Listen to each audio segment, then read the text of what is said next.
Okay, we're still here. Otherwise, the sound of my voice would not be meeting your ear. This is Jay Brown Yoga Talks podcast. My name is Jay Brown. How are you? Are you new to the show today? If so, welcome. Nice to meet you.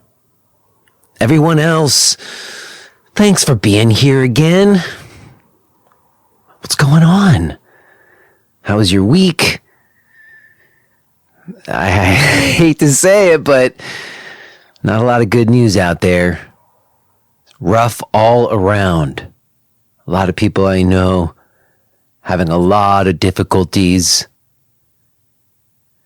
Myself, honestly, I kind of retreated this week. I couldn't deal. I hit like a maximum point and I had to withdraw.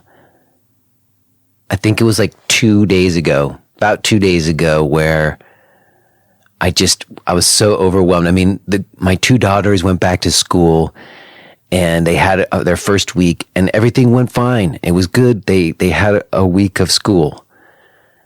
After the first few days of them being back to school, after we'd kind of gotten over this big hurdle of this first day back to school or whatever, I was reading some news article. I'm trying to stay abreast of things, but it feels impossible to know what the hell to make of any of it.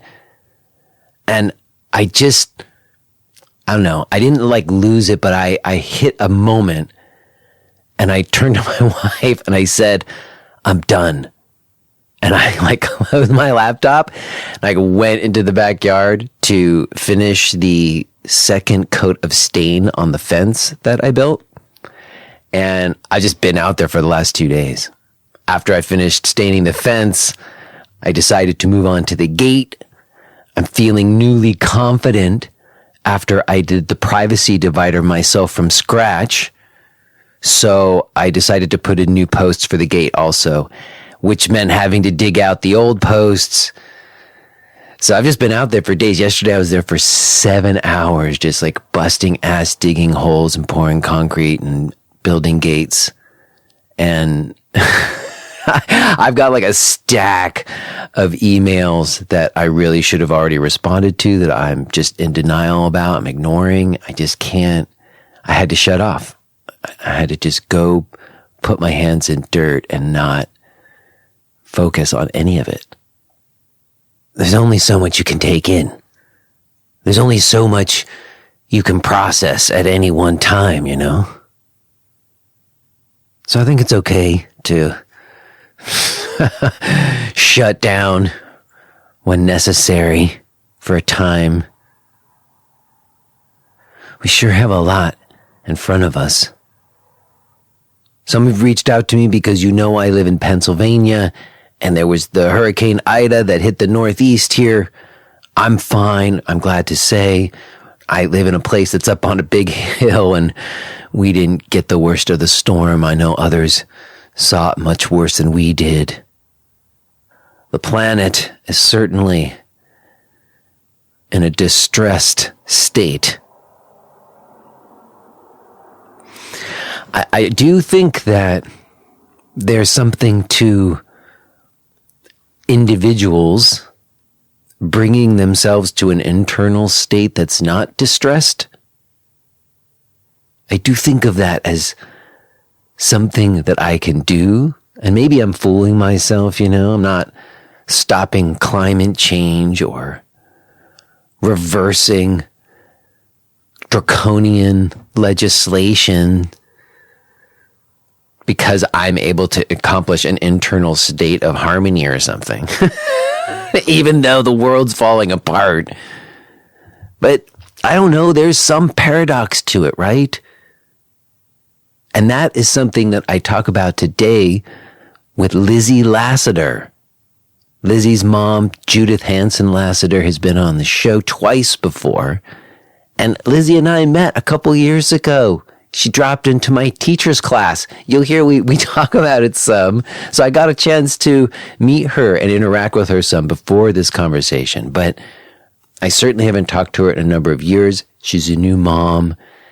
And it was really lovely to connect with her on a lot of levels, not just on some behind the scenes of producing yoga content kind of stuff, but also on what it is to be on a mystical path and the idea of embracing life's beauty as an important act in life, which is really what I'm trying to do right now. It was so perfect that I happened to have this conversation with Lizzie right now when I did. And I'm so overjoyed that I get to share it with you today. Real quick before we get to it, let me just mention my stuff. As of right now, I do not have any in-person events planned. I've been trying to figure it out. I had one that was all ready to go, but now shit's up in the air again. So I'm not exactly sure how to do it. Still trying to figure it out. Hopefully soon.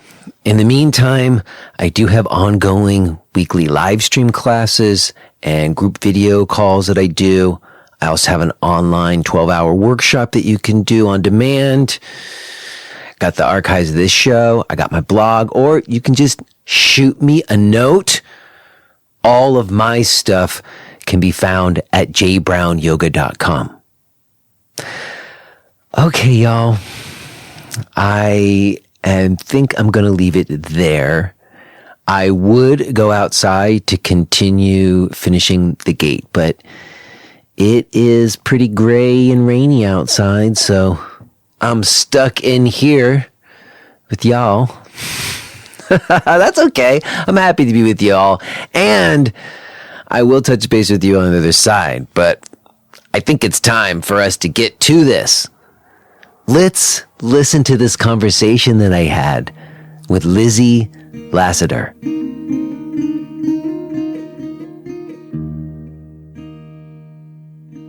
Hello? Hi. Hello, Lizzie. Hi. Many thanks for your patience with my fumbling. No worries. I want you to know I am already recording. And okay. I want you to know that I so feel like I may have really had a premonition, but really read the situation today, because this morning I was looking at your social media. I always check to see if the person I'm going to talk to has posted anything recently. Mm-hmm. And I saw this one post about you wrangling daycare and your two little ones. And I have been there. And then I thought, okay, wait a second. I think she's about 6 hours ahead of me. And I'm betting she's trying to time this right after they go to sleep. Yeah. And hopefully we're going to keep our fingers crossed that we make it through the hour or whatever before they need her. And hopefully dad can take care of it. But I know firsthand, sometimes dad isn't good enough. So it's not that in our situation. It's that we're both working parents. It's that working parent, twin, toddler shenanigans. Well, then today, you rescheduled earlier in the day, and according to the scheduler, you rescheduled for tomorrow. But in the little note in the comment, you said, I need to push an hour later. And I didn't know which one was which. I sent you an email and I'm like, she's so not going to fucking check the email. She's dealing with her kids or whatever she's dealing with, you know what I mean? And I said, you know what? I'm betting that she meant it was going to be today. And so I just got ready like that was the case. And I was right. Yeah. Thank you. I am so happy to be here. Well, it is a real pleasure for me too. I was looking back. I'm kind of like an email archiver. Mm-hmm. I was looking back to that couple of months where you jumped into my teacher's class and hung out with us for a bit. It was at the beginning of 2019. Yeah. And that was super fun. So I was excited to talk to you today. It's been a while. Yeah, I was so impressed. I am so impressed with what you have been building. I think you were on the early leading edge and very inspiring to me about the yoga teacher, creator, owner of our own work life. Pre-pandemic, you were doing it. And I was just happy to jump in and feel that energy for a few months. Yeah. Well, what I thought was cool is I kind of got a sense and really appreciated that it was a little bit of like R&D as well. That I know you're a creator and a designer and produce content for your mom and yourself. So I kind of appreciated that. I was like, oh, she wants to see what I'm doing. And you did it in a way that was so great. I will say that group has continued on and it really has evolved some since then, over the last year, especially. Awesome. Yeah, I have a strong belief that a rising tide floats all boats. And so I've just always been so happy for other people making stuff and sharing stuff and being not waiting for someone to ask you to do a project or do something, but starting it, initiating it on your own. That takes there's that book, I think, or that concept from Silicon Valley that talks about going from 0 to 1. And I think that is the hardest first step. That's right. And I think also there was just a period of time where, I don't know, the social mores and the models that we were working with were all about kind of growing these brands or something. And then at some point, the teacher became the brand. And then at some point, I think for me, and it was what you were, I think, noticing was that, oh, actually, rather than trying to get as many people as possible, if you get the right amount of the right people, sometimes you can build something that's more sustainable than you're forever trying to get everybody with the 40% off or whatever, you know? Yeah. And what I was so impressed by what you were doing is that it didn't seem like you were situating yourself at the center. You were sort of like a connector, bringing people together, hosting a conversation. And there was a low ego energy that was very attractive. Oh, I'm so glad, because I feel like it was less so when you were in it than it has. Only because I think at the beginning, you know, I had a feeling like, because I'm the facilitator, I want to make sure everybody's getting their money's worth or whatever. I felt like a pressure to, like, I have to teach things. Yeah. And then I think over time, it just became obvious to me, like, actually, you know what? There's going to be a whole lot more learning if I, you know, tap into the collective wisdom of the room, you know? And that really changed what it became. And it's been very fruitful since I made that shift. So I'm glad you noticed that. Yeah. And I think as a yoga teacher, sometimes the hardest thing is what we don't say. True that. Well, Lizzie, let's catch up a little bit. It has been a little while. Are you in the Alps right now? So I live in Salzburg, Austria, and it's 8:39 in the evening. There is a beautiful summer thunderstorm outside with that smell. I just did a little loop around the house to close the awning and make sure everything was batten down the hatches. And that summer rain smell is just so intoxicating. That's a nice picture you paint for us. And you moved there before the pandemic, right? Yeah, I've been here for 10 years. So I grew up in San Francisco, and then I ended up doing grad school in New York City. And on the first day of a 3-year architecture master's program, I met my husband, and he is a tall Austrian mountain man who tricked me into coming here via kind of 1-year trial offer. And we were just so naive and so in love. And we put all our stuff in storage in Brooklyn and like signed the 1-year lease agreement for the storage spot. And we thought, all right, you know, see you next year. And we have been here for 10 years, almost 10 years now. Did you get your stuff? We eventually had all our stuff shipped, and yeah. Imagine if we were still paying for that storage place in Brooklyn. No, I mean, some people do, but eventually you got to get it. We had a storage space in Brooklyn for a little while, so I know that too. Well, also, again, it's interesting to me to have you here. I've had your mom here twice before. And I guess I'm curious, I know you've probably talked about it before, but when do you remember, like how early do you have memories of like yoga being a thing for you? Did your mom, because I don't do that much yoga with my kids. I mean, they know I'm a yoga person, but I don't have actual practices with them so much. And I'm curious, did you practice with your mom when you were a kid? No, she was very clever. And it was in that era in the 80s that wasn't really like kids yoga wasn't, I don't know, she just didn't, I don't think of it that way. It was just yoga was a part of our family life, the way that people who go to church or people who are really into golf or skiing or, football, watching football on Sunday, whatever it is that your family does. And my parents just did asana in the morning, and my dad grew a really strong meditation practice, and he would go into this walk-in closet that he converted into his meditation room, and he would sit there. And I found that fascinating because I would sneak in when he wasn't there and light the incense. And, it was just very much around, but not pushed or spoken about, because it was just so obviously something that my mother, especially my mother, just really does every day before breakfast. It's like the way other people brush our teeth, It's just like. Well, I'm glad to hear that, because that is the way it is in our house. Like, they certainly know that I do yoga regularly. And especially now I teach one class a week from our living room. Cool. So they've actually watched me teaching some classes now, which is interesting.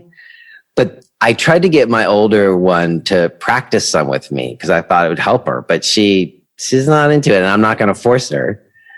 No. But you eventually got to yoga. So it's funny to me that you also have an architecture degree, because the only thing I wanted to be when I was a kid was an architect.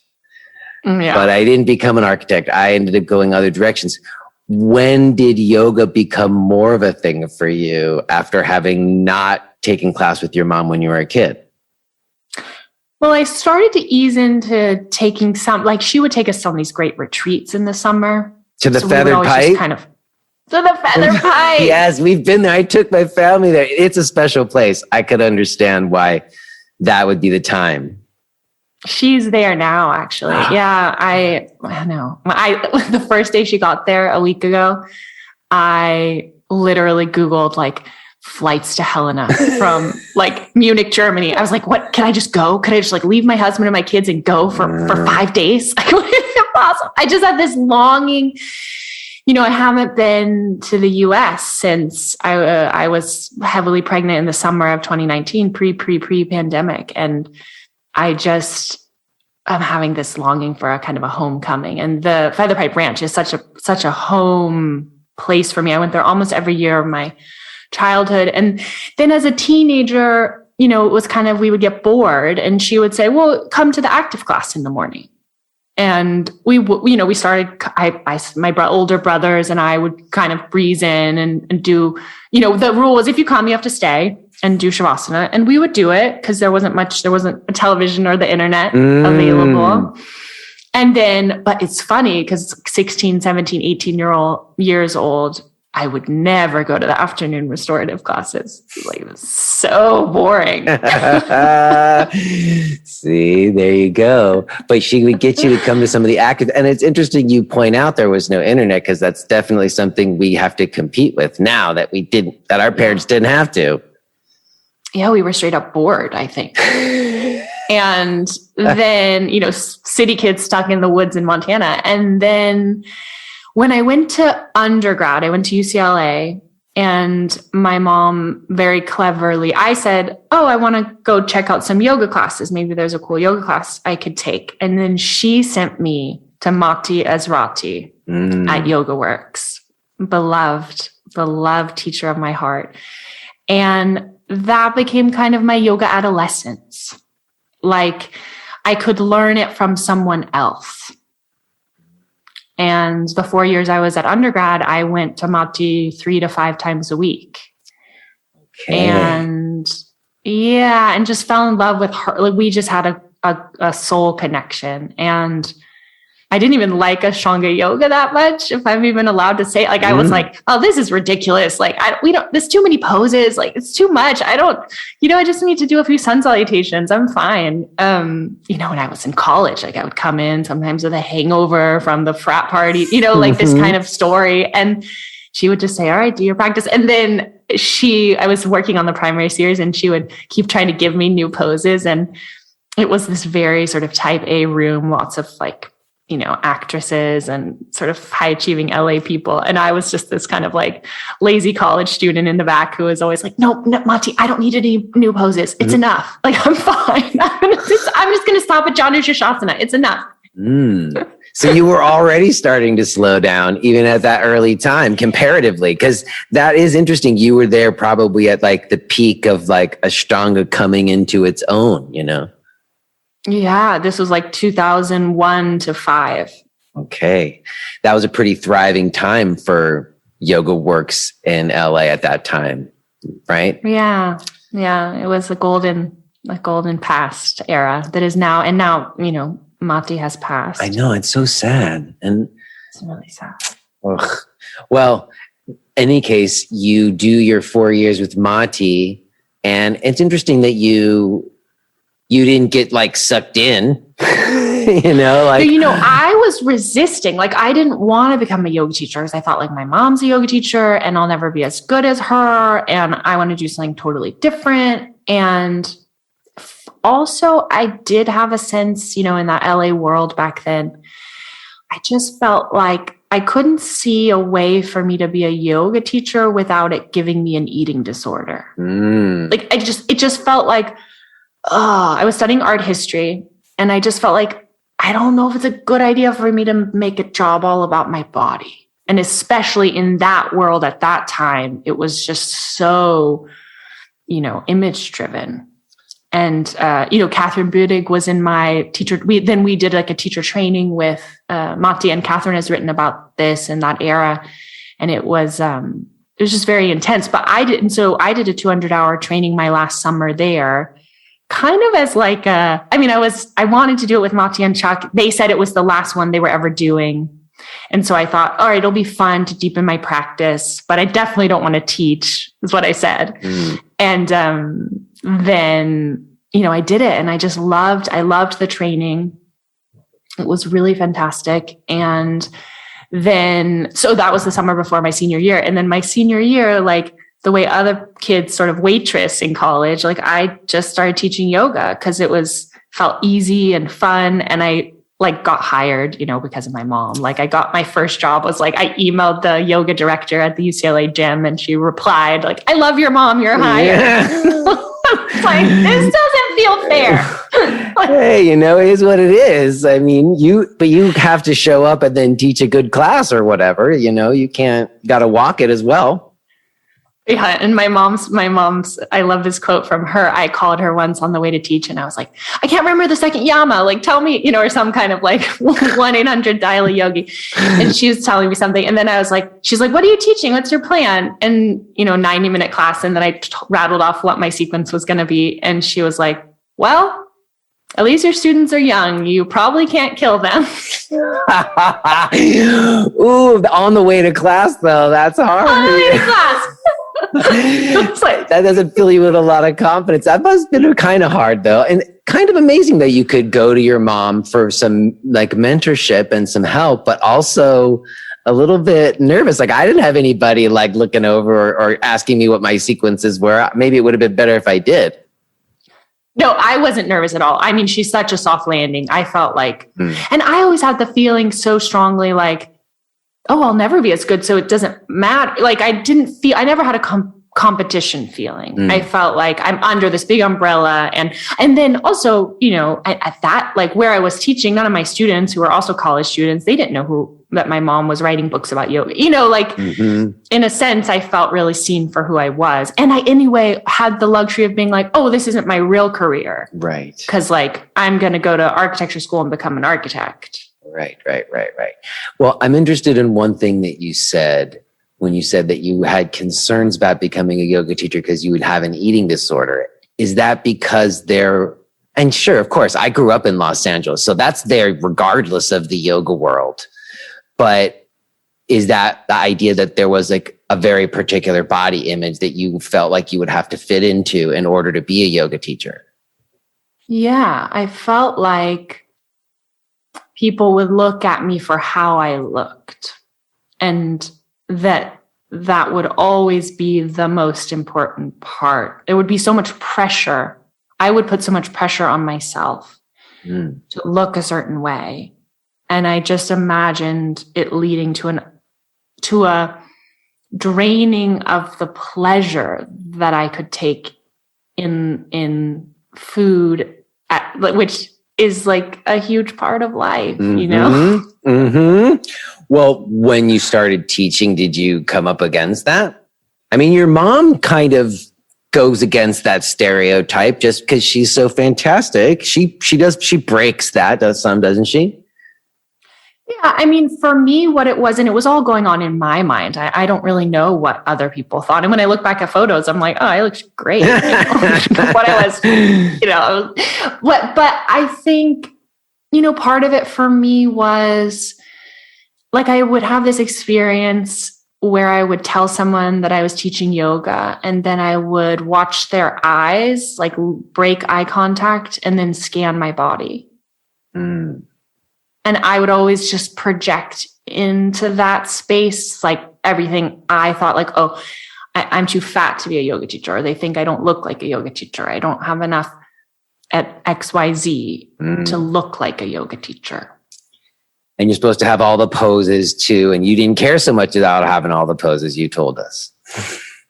Yeah. So I just had this premonition, like this might not be a healthy path for me. But it seems like once you started doing it, you must have enjoyed it or you wouldn't have kept doing it, I'm guessing. Yeah. No. And then it kind of crept up on me. I started to observe that, and this is still true for me today, no matter what space I was in, sort of psycho-emotionally, when I would go to teach, it would always be elevated when I would leave the class. Like I would go in at a 4 and come out at a 6. I'd go in at a 6 and come out at an 8. Like do you have that experience when you teach? Absolutely. Like I compare it to practice, although it's its own thing. It's like an extension off, like the thing that I get from practice, I also get from teaching. Yeah. And it is what you're starting describing, like, I feel better after a yoga class, whether I'm facilitating it or taking it. Yeah. Generally speaking, I guess there are some yoga classes that might not be the case, but the ones that I go to, it is generally the case. And I think that's why we keep coming back all these years, and why you, seems to me, decided to not fight it and go ahead and go more in that direction. Did you pursued architecture for some time though, after that initial teaching experience? Yeah, no. And then I stopped teaching for a while because I was really focused on architecture. I completed this 3-year-long master program, which was incredibly intense. And then I was working as an architect, and I designed a few buildings, and they are built. They are still standing. Cool. That's cool. And yeah, like a vacation, a really gorgeous vacation home in Costa Rica we did for a friend. I worked with my husband at first, and we did like an office building here in Salzburg, and some bunch of interior stuff. And then I just started to slowly feel like this wasn't my dharma. It just felt like I loved studying it. Studying it turned out to be different than practicing it. Building things is a lot more about, time and budget, and it's a lot more about fighting with or friction with electricians and plumbers and, and spreadsheets about cost and clients. It felt like the fundamental dynamic that I found challenging was that the client, the person who was in charge and who you were working for, was often knew less or cared less about architecture than even as a very new architect, I felt that I did. And they often chose what I thought was a lower quality option because of the budget, which I understand, especially if it's an investment building.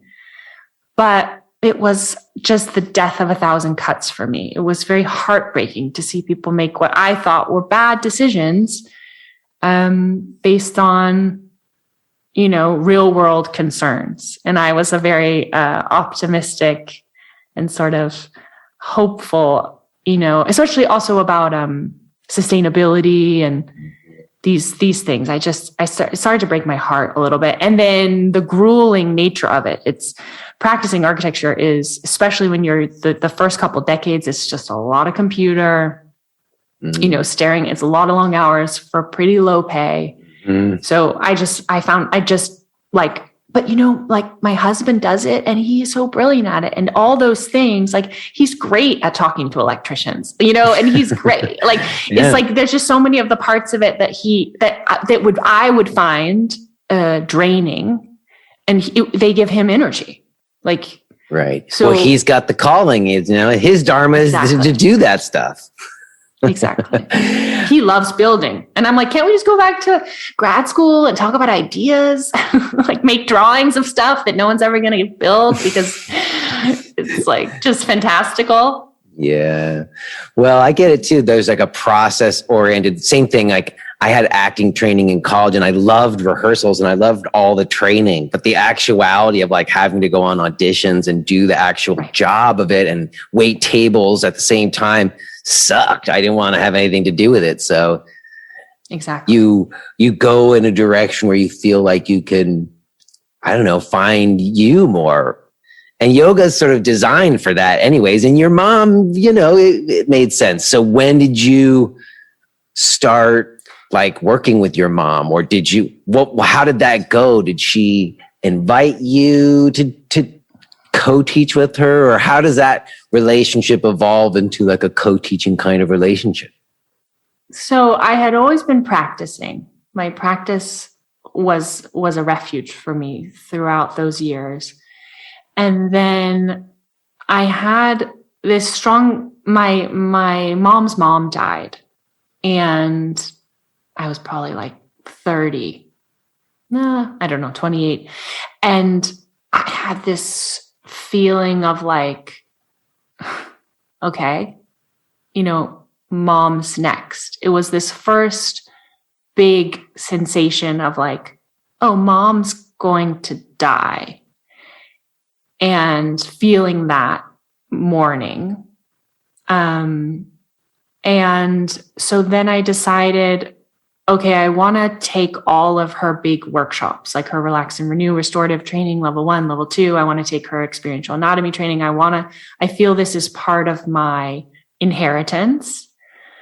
And I just want to have taken them and learned this, whatever I can from her. Not in an obsessive sense, but just in a kind of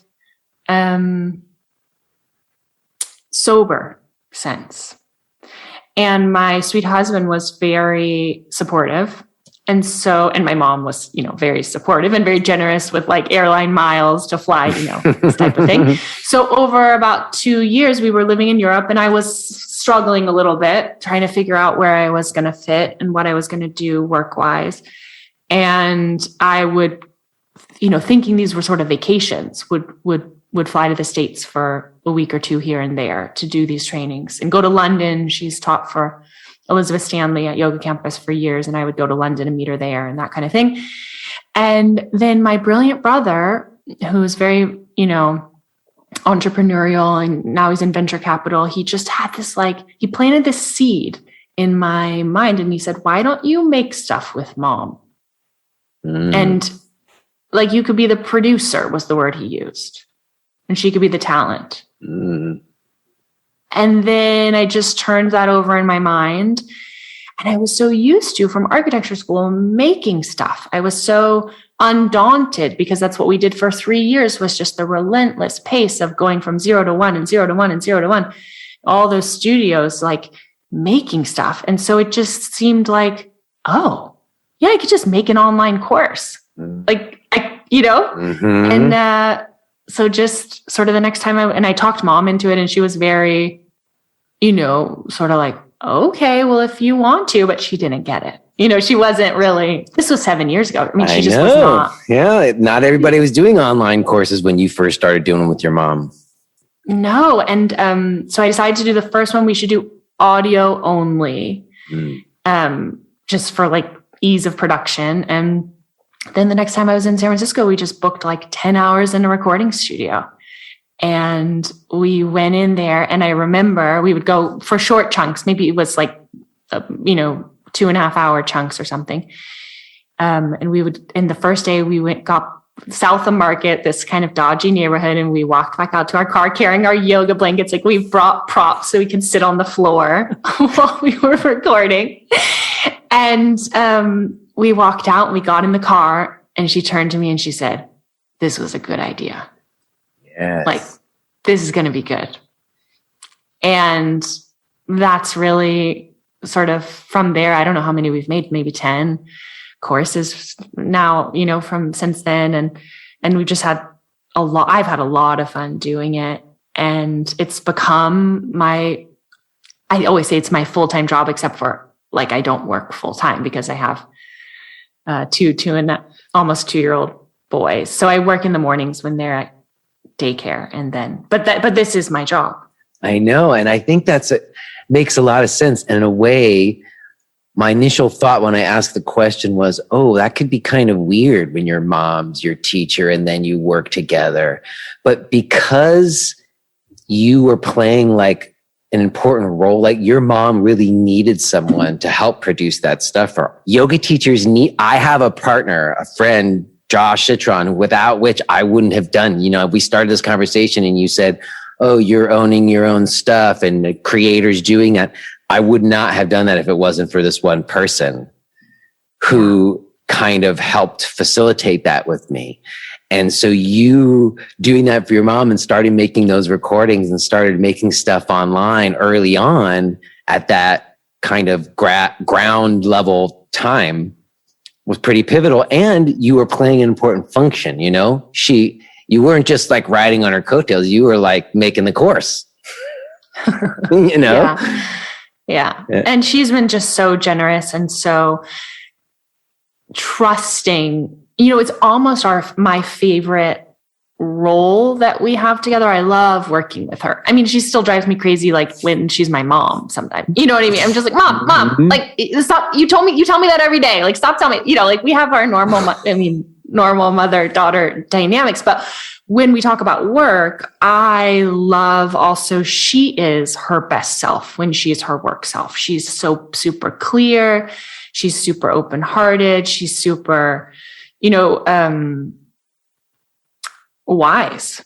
And I can hear it from her when it's the yoga stuff. She has such an authority for me. I believe her, and then like we'll be driving somewhere and she like will refuse to follow what the Google Maps tells her to do because she's lived in San Francisco for 30 years. And then we get stuck in traffic and I'm like, Mom, why don't you just follow the Google Maps? It knows about the traffic. She's like, no, I never take Market Street. It's always a disaster. Just like, Mom.